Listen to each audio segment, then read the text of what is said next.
এই সংসারে মা আগে নাকি বউ আগে, কাকে বেশি প্রায়োরিটি দেবে একজন বিবাহিত পুরুষ, সেই নিয়ে সংসারের অশান্তি চলে আসছে বছরের পর বছর ধরে। আজ আসুন এই উত্তরটা জেনে নিই, কে বড় প্রকৃতপক্ষে।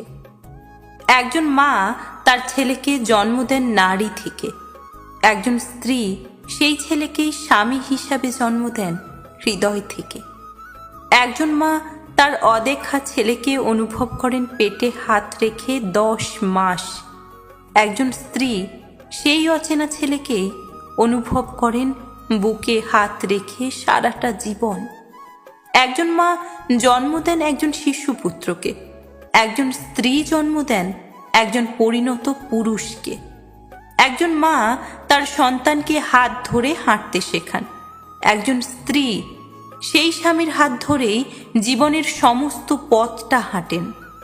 একজন মা তার সন্তানকে কথা বলতে শেখান, একজন স্ত্রী প্রিয় বন্ধু হয়ে সারা জীবন তার কথা বলার সঙ্গী হয়ে ওঠেন।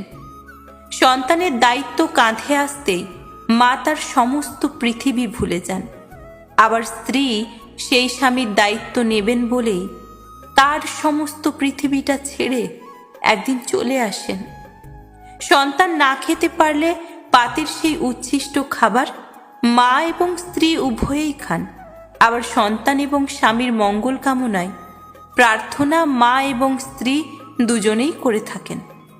সন্তানকে বড় করেও সন্তানের থেকে প্রতিটা মাকেই আঘাত পেতে হয়, আবার স্বামীকে বিয়ে করেও প্রত্যেকটি স্ত্রীকে একদিন না একদিন নির্যাতিত হতেই হয়। মায়ের কাছে সন্তানের জীবনের দায়িত্ব নেওয়ার শুরু প্রায় 20 বছর, স্ত্রীর কাছে স্বামীর জীবনের দায়িত্ব নেভানোর শেষ বাকি 60টি বছর, কখনো কখনো সেটি 80 বছরেও যেতে পারে যদি আয়ু 100 বছর হয়।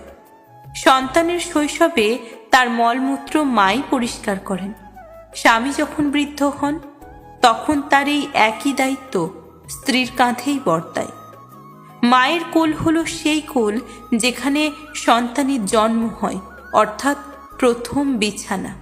স্ত্রীর কোল হলো সেই কোল যেখানে স্বামীর মৃত্যু হয়, অর্থাৎ শেষ বিছানা।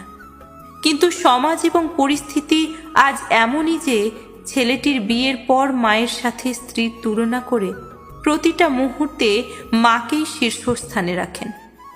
যেখানে দুজনের ভূমিকায় কারো থেকে কারো কম না, সেখানে সামাজিক নজরে কেন মা আর স্ত্রীর মাঝে তুলনামূলক দ্বন্দ্বে বারবার পাঁচিল হয়ে উঠবে বলতে পারেন?